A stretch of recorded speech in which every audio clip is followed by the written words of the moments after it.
안녕하십니까. 네, 그동안 잘 지내셨습니까? 예. 그러면 지난주에 이어서 우리가 지난주에는 중도를 공부를 했습니다. 예, 중도는 육조 스님께서 깨달으신 바와 같이 마땅히 집착하지 말고 그 마음을 내어라.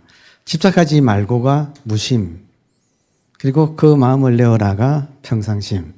그래서 무심과 평상심을 자유자재로 내가 쓰는 것. 무심이었다가 전광석가처럼 상황이 생기면 평상심을 쓰고, 또 언제 그랬나는 듯이 다시 무심으로 돌아가고. 그러니까 살, 활, 자재. 이것이 이제 선에서 말하는 우리가 고통에서 벗어나는 길이다는 거죠.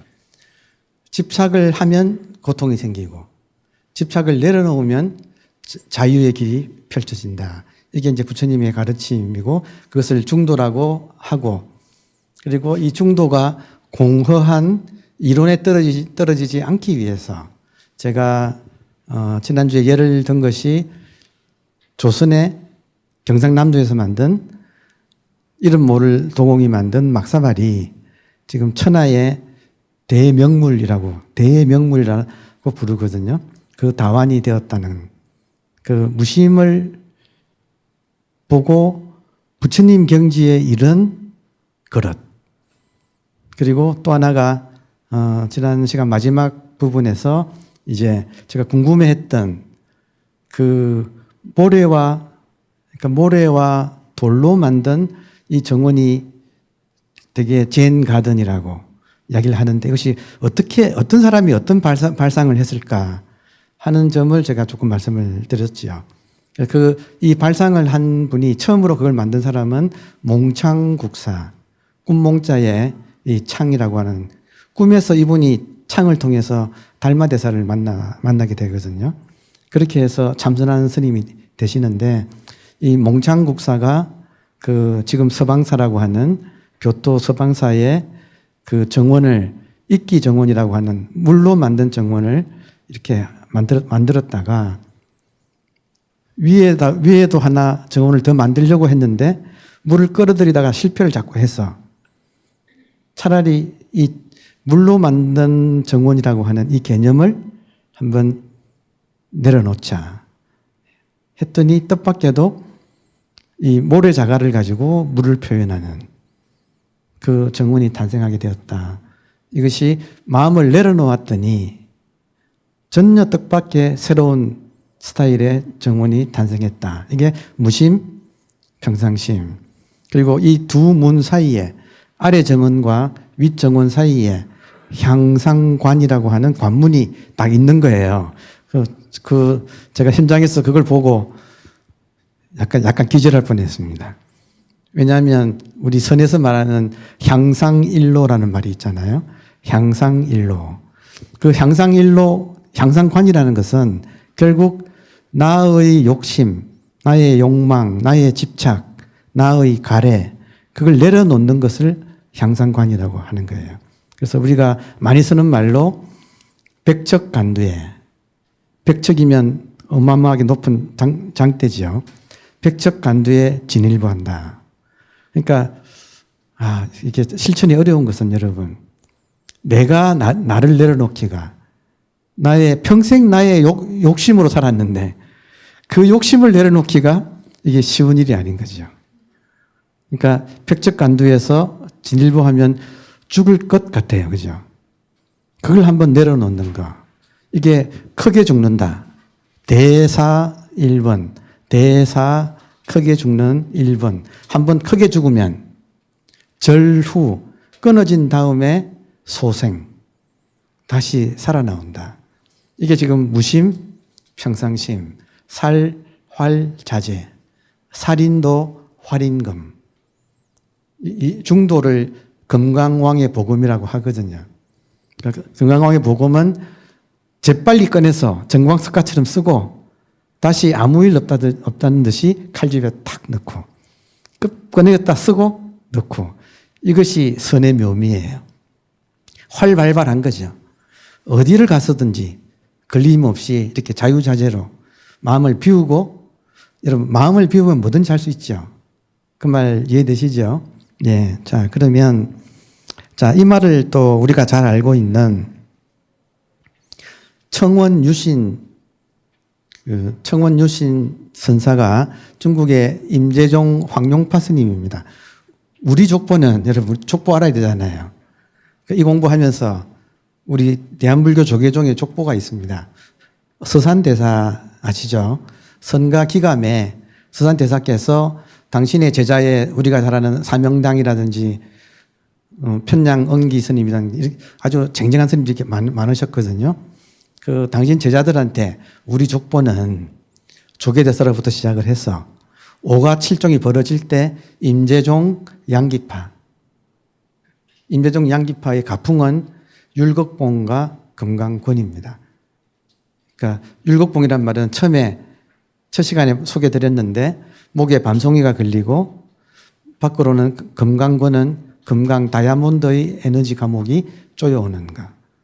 그러니까 이렇게 우리가 정말로 진실되게 인생에 대해서 혹은 내가 누구인지에 대해서 정말로 부처님은 이거다. 나는 나다. 나야 나.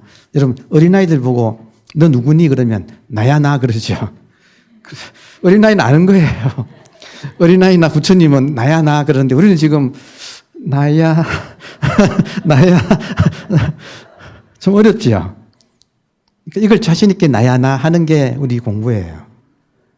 그러니까 이런 가르침이 나야 나 하기 위해서는 지금 나의 집착이 방해되고 있죠. 이게 정신의 벽이 되어서 우리를 가로막고 있거든요. 그러니까 이 벽을 한번 뚫는 방법이 임재종 양기파의 가풍은 정말로 내가 누군지 궁금해서 사나이로 혹은 뭐 이때 사나이는 선에서 쓰는 사나이는 우리 보살님들도 다 포함되는 겁니다. 네, 장부 일대 살 때 장부. 그러니까 이 사나이가 한번 태어나서 자신 있게 나야 나 이 소리 한번 하고 죽어야 되지 않겠습니까? 그러니까 이걸 하기 위한 가장 빠른 방법은 정말 내가 누구인지 이 문제를 한번 집중해서 이렇게 집중해서 나를 찾으면 정신의 벽에 막히고 그걸 뚫는 과정에서 율곡봉 안에 꽉 막혀서 숨을 쉬기 어려워지고 금강권 알 수 없는 에너지가 이렇게 내리누르는 그걸 한번 통과를 해야 된다 이거죠. 이게 지금 임재종 양기파의 가풍이거든요.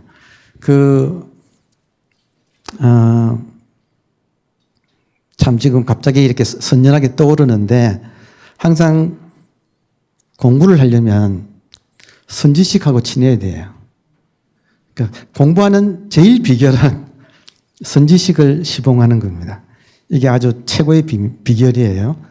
그래서 저는 열심히 시봉을 그동안에 해왔습니다.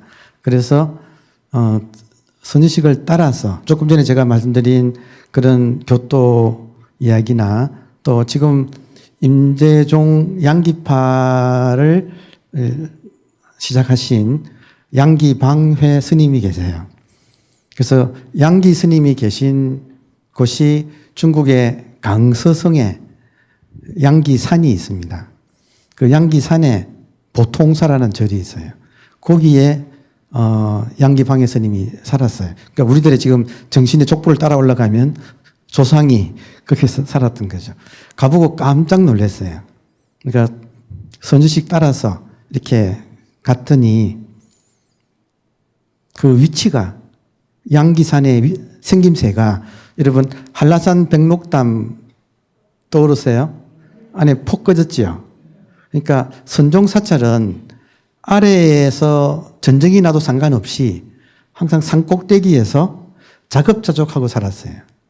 그러니까 모든 선종사찰은 가보면 산꼭대기에 자급자족을 했는데 그러니까 한라산 분화구 같은 곳에 적어도 한 500~600명이 먹을 수 있는 벼농사가 가능한 그런 땅이 산꼭대기에 그런 식이 있는 거예요.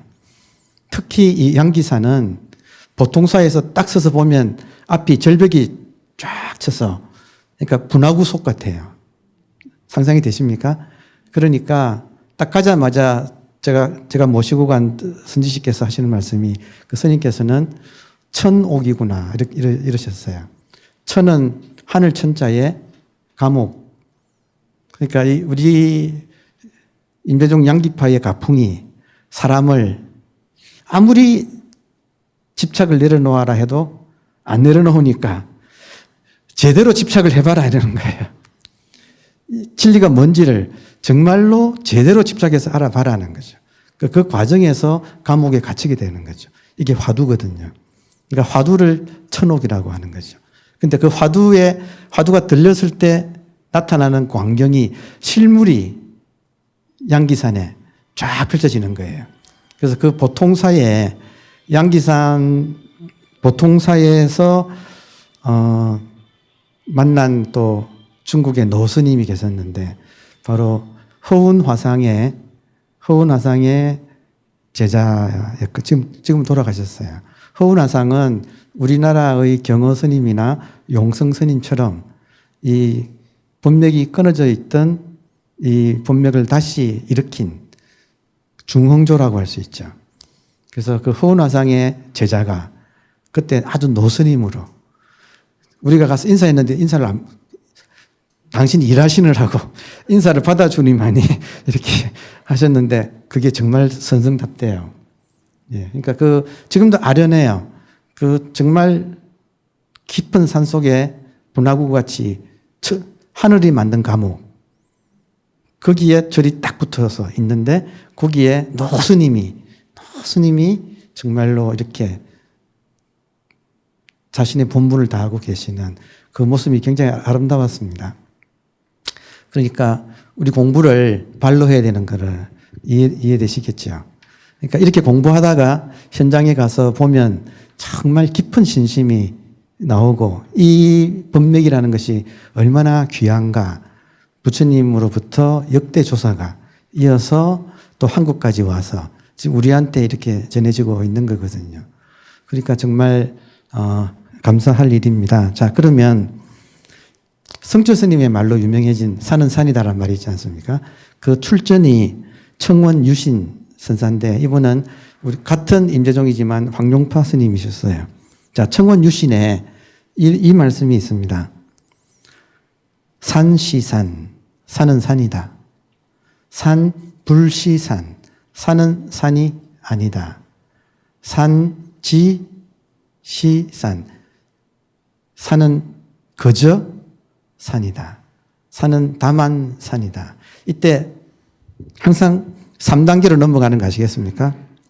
마음이 생겼다가 무심이 되었다가 평상심을 쓰는 거.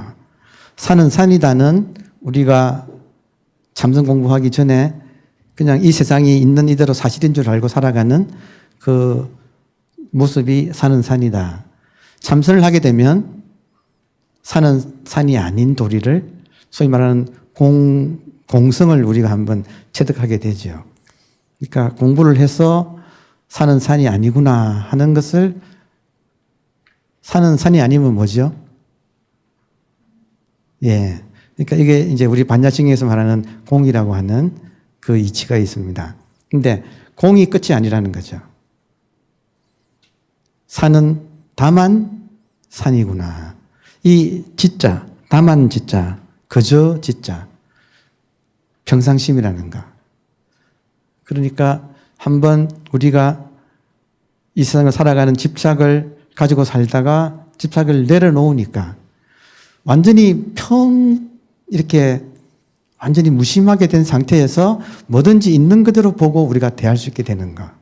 이게 산은 그저 산이다 하는 대자유의 경지입니다. 자, 그러면 임재스님이 얼마나 철저했는가 보세요. 임재스님은 부처를 만나면 부처를 죽이고 조사는 자기 스승이잖아요. 그죠? 스승을 만나면 스승을 죽인다. 얼마나 철저해요. 그죠?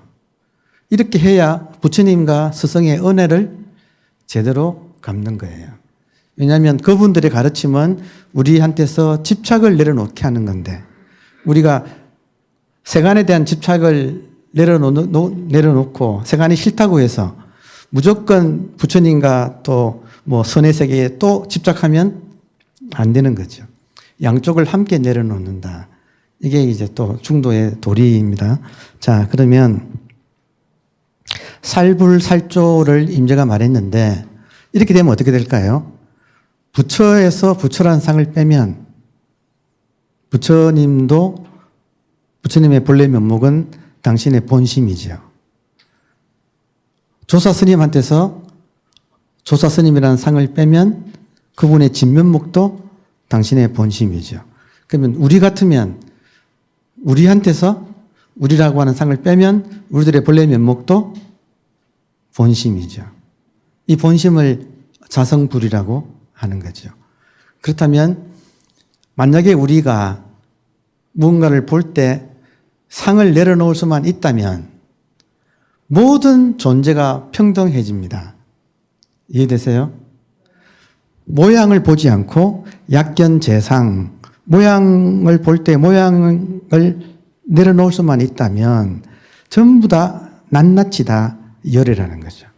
적견열애, 약견재상, 비상, 적견열애.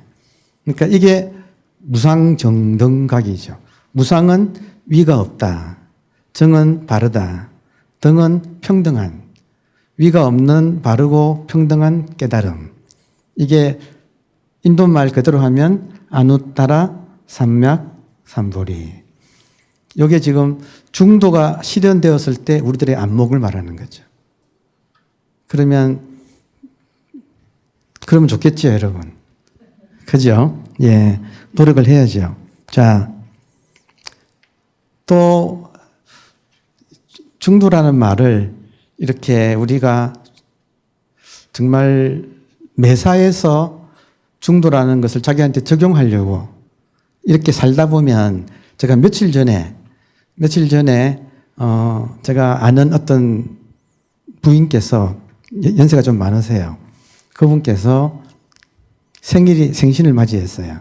그러니까 제가 평소에 아주 가깝게 모시는 분이라서 이렇게 인사를 했더니 그분이 하시는 말씀이 나야 뭐 무제주가 상팔자지요. 이렇게 답변을 하셔요. 그러니까 그분은 만나는 사람이 편해해요. 참 편한 분이에요. 여러분, 한 인간이 누구에게나 편한 사람이 되기는 정말 어려운 거 아시겠습니까? 그 막사발처럼 누가 봐도 상의 없이 편안한. 그래서 제가 그런 어른이 주변에 계시니까 기뻐서 인사를 이제 축하드립니다 했더니 하시는 말씀이 그분 말씀이에요. 무제주가 상팔자지요. 이때 무제주라는 말이 인간은 평생을 제주 부리고 사는 거 아시겠습니까? 제주 부리고 사는 것이 고통인 거예요. 그렇지 않습니까? 근데 무제주 되기가 어려운 거죠. 무제주가 바로 무심이라는 거죠. 근데 무제주가 나쁜 게 아니고 놀랍게도 상팔자라는 거예요.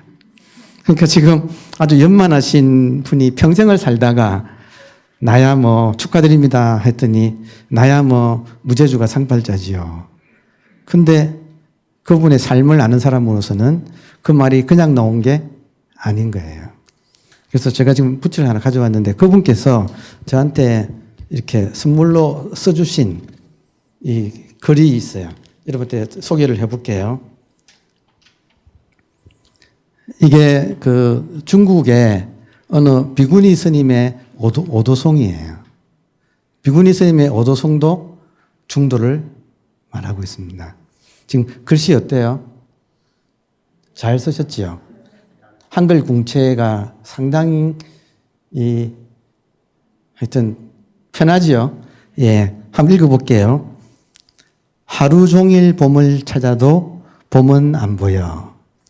자, 하루 종일 봄을 찾아도 봄은 안 보여. 마음을 일으킨 거예요. 집착을 일으킨 거예요. 봄을 찾는다. 그랬는데 집신이 다 닳도록 온 산을 헤매었네. 얼마나 노력했겠습니까? 그죠? 우리가 평생 이렇게 살지요. 예, 봄을 찾아서 온 산을 집신이 다 닳도록 헤매었어요. 그랬는데 봄 찾는 일 그만두고 집으로 돌아오니 봄 찾는 일을 그만두고 집으로 돌아오니 내려놓은 거 아시겠습니까? 방아착, 하심, 백적간두, 진일보 그리고 현에 살수라는 말도 있어요. 현에는 애는 벼랑이고 현은 매달릴 현자. 벼랑에 매달려서 살 놓는다. 수 손을 놓는다. 벼랑에 매달린 손을 놓는다. 이때 벼랑은 자기 재주지요.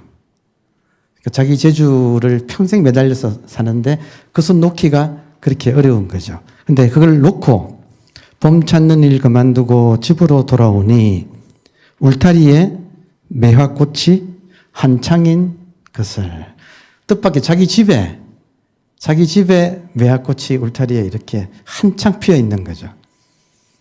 우리 마음 공부예요. 지금 중도를 한마디로 이렇게 하고 오도송이에요. 이름 모를 중국의 어느 비구니 스님이 남기신 오도송입니다.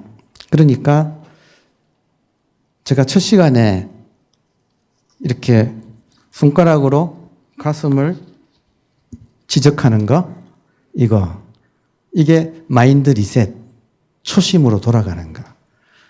초심으로 돌아가는데 비결이 있는 거예요.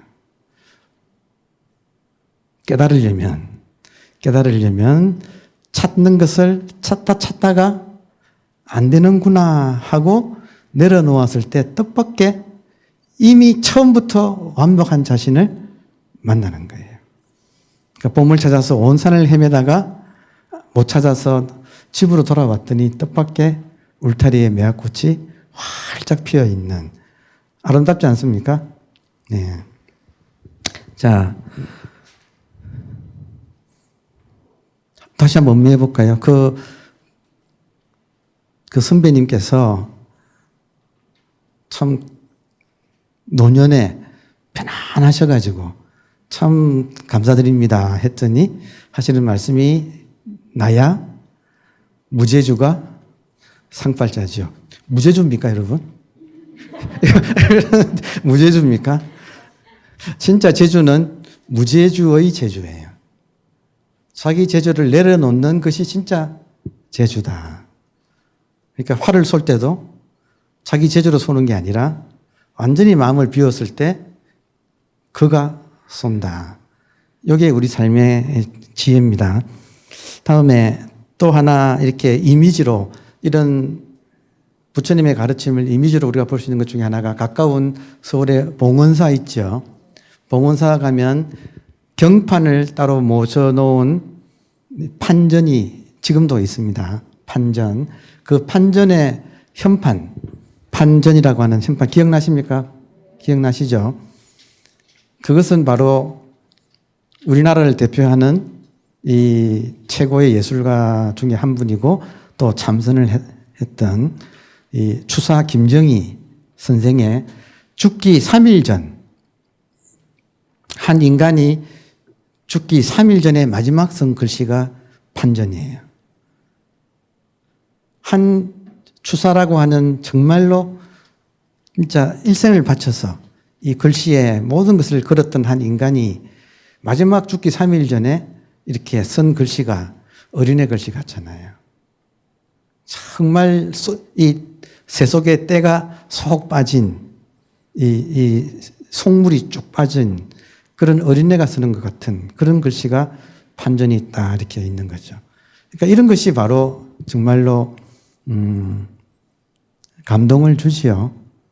그러니까 중도라고 하는 것은 한 인간이 온갖 재주로 글을 쓰다가 마지막에는 그 재주를 내려놓고 담담하게 3살 어린애처럼 이렇게 글을 쓰는 거.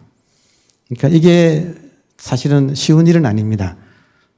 한번 말씀드린 것처럼 우리들은 3살 버릇이 여든 가는 것이죠. 그러니까 이 3살 버릇의 핵심은 부처님이 말씀하신 갈애, 사랑을 갈구하는 거. 우리는 그만큼 집착으로 살아가는 거죠. 그걸 한번 내려놓기가 이게 인생의 묘미다. 근데 뜻밖의 이런 분들을 통해서 그런 걸 내려놓은 인간을 봤을 때 그 인간이 얼마나 진국인가. 그리고 그것을 이런 글씨로 남겨놓은, 또 그것을 우리가 알아보고 그 글씨에서 바로 부처님의 지구한 진리인 중도를 우리가 알아보고 통하고, 이것이 시공간을 넘어서 판전을 볼 때마다 추사를 만나는 것 같은 기분이죠. 왜냐하면 판전 그 글씨야말로 추사의 몸은 죽었지만 추사의 정신이 그 글씨로 남아있잖아요. 그게 우리 민족의 아주 소중한 보물이지 않습니까? K컬처가 그런 것을 쌓여가지고 이렇게 쌓아 올라가는 거죠. 그러니까 그런 모든 것이 정신이 이런 예술이나 이런 사물로 드러나는, 만약에 그것을 우리가 각자 일상생활에서 이 중도를 실천하고 산다면, 한 사람이 이걸 한다면 얼마나 아름다울까요? 그렇죠? 자, 그러면 또 이제 넘어가서, 그러니까 이렇게 본다면 지금 우리 마음 공부가 마음의 치유하는 아주 지름길은 뭐냐면, 여러분 정말 중요한 것은 우리가 마음 치유 그리고 이 깨달음의 공부는 방향이 제일 중요해요. 방향은 뭐냐면 고향으로 돌아가는 거예요. 그러니까 봄을 찾아서 집을 떠나가지고 온 사방을 찾아다니는 것이 보통 사람들이 수행도 마음 공부도 그렇게 하고 있어요. 공부를 하는데 답은 자기한테 있는데, 자가 보장, 자기 집에 이 보물이 있는데 엉뚱한 데서 찾는 거예요. 여러분, 지금 보물이 초심, 본심, 여기로 우리가 집중을 하게 들어가면 얼마 안 걸려서 집에 도착합니다. 근데 밖으로 찾으면 어떻게 될까요? 아무리 찾아도 못 찾는 이치거든요. 그러니까 방향성이 중요하다. 그러면 밖으로 찾는 것을 사실 밖으로 찾으면 외도잖아요. 자기한테 찾으면 중도잖아요. 그러니까 지금 중도에서 한번 무심한다 이 말은 뭐냐면 밖으로 찾는 것을 내가 한번 멈춘다, 내려놓는다. 이 도리거든요. 그러면 즉시 자기예요. 그러니까 보세요. 나는 누구인가? 자, 나는 누구인가 할 때 나는 누구인가를 나 아닌 것에서 찾으면 못 찾겠지요. 당연한 이치이지 않습니까? 그러면 나는 누구인가 할 때 그 질문을 멈추면 어떻게 될까요? 나는 누구인가 하고 나는 누구인가 하는 질문을 멈추면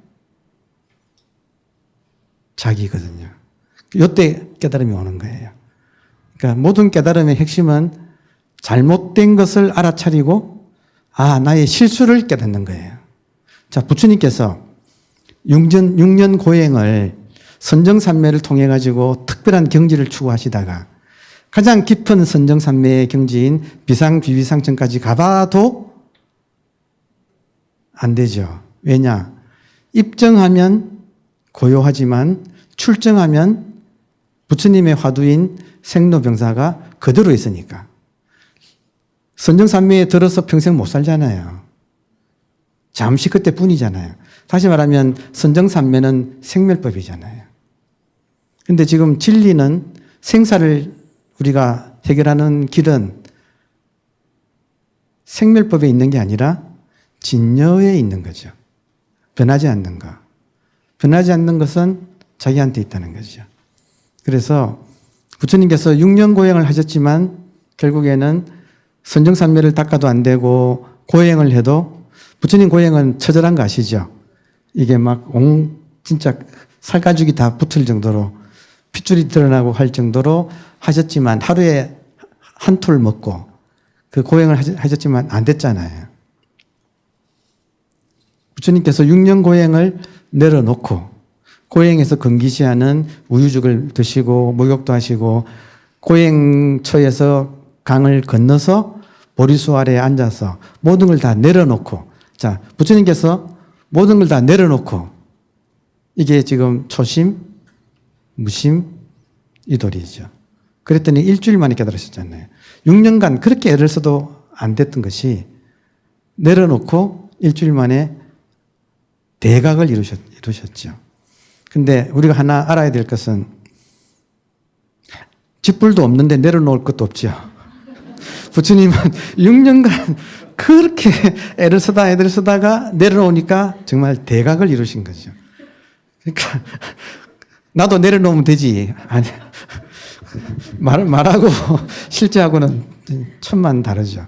그러니까 화두도 사실은 해보세요 그러면 답은 마음 아닙니까? 나는 누구입니까? 할 때 당신 누구요? 그러면 마음 아닙니까? 그렇게 쉽게 말하는 사람 많거든요. 답이 마음 맞죠? 근데 이걸 찾아보고 못 찾아가지고 절망 속에서 모든 것이 다 무너질 때 남는 것이 마음이거든요. 모든 것이 무너지고 남은 마음하고 해보지도 않고 뭐 머리로 마음 아니냐고 하는 거하고는 이거는 다른 거죠. 그러니까 지금 무심이 어려운 거예요.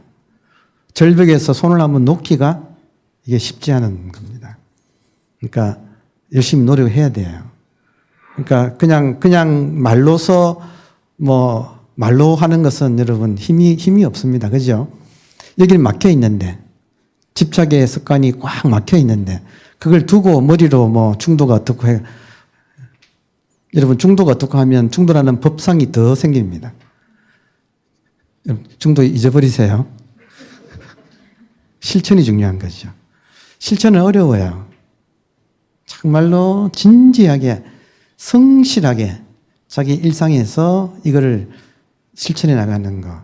그게 아주 중요한 진짜 수행입니다. 자, 지금 이해되시죠? 그러니까 지금 이 참선하는 입장에서는 부처님 6년 고행보다도 모든 걸 내려놓으시고 일주일. 이게 진짜라고 보는 거죠. 그러니까 부처님 덕분에 우리는 조금 더 빨리 이렇게 이 길을 우리가 알 수 있는 거죠. 자, 그래서 방향이 중요하다. 방향은 항상 답은 문제는 1700가지나 있어요. 답은 항상 이거예요. 답은. 그러니까 항상 공부를 할 때는 이쪽으로 해야지 이쪽으로 하면 바로 정신의 벽에 딱 막혀요. 그걸 뚫어야 되는 거예요. 그러니까 이것이 공부의 진짜 길이지 이거를 두고 수많은 지식을 쌓고 아무리 많이 해도 자기로부터 점점 멀어지는 길이죠. 그러니까 방향이 중요하다. 자, 부처님께서 깨달으시고 하신 말씀을 중도대선언이라고 합니다. 부처님께서는 열에는 세간의 락이 있죠. 그리고 고행, 이 양변을 여위고 중도를 깨달았다 할 때 여러분 보세요. 세간에서 우리가 세간락을 쫓아가는 것도 집착입니다. 맞나요? 집착이죠. 그게 싫어서 출세관을 가서 고행을 열심히 한다. 고행이 집착입니까? 아닙니까? 이게 아이러니죠. 그러니까 무조건 수행하면 어리석어요. 방향을 알고 수행을 해야 돼요. 무조건 수행하면 오히려 집에서 멀어지는 거예요. 그러니까 부처님께서 다 해보고 아니다는 거죠. 결국은 지금 고집멸도에서 고통의 원인이 집착이잖아요. 그 집착을 끊는 것이 지금 중도잖아요. 그러면 열반이 대자유의 세계가 펼쳐지는데 집착을 꺼내야 될 거를 세간락이 싫다고 해서 세간의 집착이 강한 삶이 싫다고 해서 고행을 열심히 하는 것도 뒤에는 집착이 있죠. 집착의 주체는 뭐예요? 에고죠. 아상이죠. 그러니까 세간락도 집착이고 고행도 집착이다. 중요한 것은 집착을 놓는 거죠. 그러니까 집착을 놓는 게 중도라는 거죠. 그러니까 부처님이 깨달으시고 하신 말씀이 중도 대선언이라고 할 때 중도의 포인트는 그러니까 부처님 가르친 대로 우리가 습관적으로 자기 집착에 따라서 이렇게 움직이고 있다 이거예요. 그래서 뭔가 하는 것이 중요한 게 아니라 나를 움직이는 집착을 내가 자각을 하고 그걸 하심하는, 내려놓는, 그게 바른 공부의 길이다. 그게 중도 대선의 가르침이 되겠습니다. 그래서 이제 이런 중도를 실현한 것 중에 하나는 저는 참 국립박물관 가면 참 좋아요. 상설, 그러니까 특별 전시 때는 사람이 많은데 상설 국립박물관에는 사람이 별로 없어요. 그 좋은 것들이 있는데 사람들이 너무 흔하니까 기회가. 근데 이제 틈나면 가서 볼 때 한참 오래 그 앞에서 오래 앉아서 보는 것 중에 하나가 달 항아리거든요. 그러니까 달 항아리는 정말 제주 피운 흔적이 정말 없죠. 그러니까 그 아무 컬러도 없는 흰색에, 그리고 그 그릇이 아시다시피 이 접시는 만들 수 있지만 둥그란 걸 못 만들기 때문에 두 개를 만들어서 이렇게 붙였다는 거 아닌가요? 그러니까 손으로 이렇게 만들어서 붙였으니까 기계로 찍어낸 것처럼 동그랗지는 않죠. 어느 한 군데가 이렇게 균형이 맞지 않죠. 근데 묘하게도 거기에 자기의 흔적이 없기 때문에 정말 한 인간이 달 항아리 같은 인간, 원만하고 원숙한 인간, 그런 분이 계시면 얼마나 좋아요. 그죠? 항상 우리가 이 공부를 할 때 이런 법을, 진리를 예술에서도 이렇게 같이 보는 그런 습관을 가지면 가는 곳마다 전부 진리가 모양을 드러내고 있는 거죠. 가는 곳마다 모두가 다 진리를 가르쳐 준다. 이게 무정설법이라고 하는 거죠. 무엇을 봐도, 나뭇잎을 봐도 나뭇잎을 보는 너가 누구냐 하고 묻고 있고, 새소리를 들어도 새소리가 새소리 듣는 그것이 무엇인가. 항상 모든 것이 무정설법이에요. 그러니까 우리가 공부에 뜻만 있다면 항상 공부할 거리는 아주 차고 넘치는 거죠. 자, 말 난 김에 그 사진을 한 장만 더 소개를 드린다면 이런 의미에서 운주사가 참 좋은 절이에요. 가보셨죠? 그러니까 운주사는 수많은 석불들이 있는데 저는 그 중에서 거지탑이 있어요. 운주사에 가면 외따로 홀로 산 중턱에 떨어져 있어요. 그러니까 제가 이름이 재밌어가지고 물어봤어요. 왜 거지탑입니까? 거지같이 만들어가지고 거지탑이라고. 그러니까 우리가 아는 탑은 딱 이렇게 반듯하고 비율을 맞춰가지고 이렇게 하잖아요. 근데 거기는 민중이, 이름 모를 사람이 그걸 탑을 쌓아가지고 정말 덤성덤성 놓았는데 정말 아름답거든요. 우리 주춧돌 중에서도 덤벙주초 있어요. 조선 후기로 넘어오면 이 기둥을 세울 때 반듯하게 깎아서 세우지만 그 전에는 돌을 울퉁불퉁한 돌에다가 오히려 기둥을 밑에를 거랭이질이라고 해서 이걸 밑에 나무를 돌에 깎아가지고 딱 놓은 거예요. 이게 덤벙주초거든요. 지금은 기술이 없어서 그걸 못해.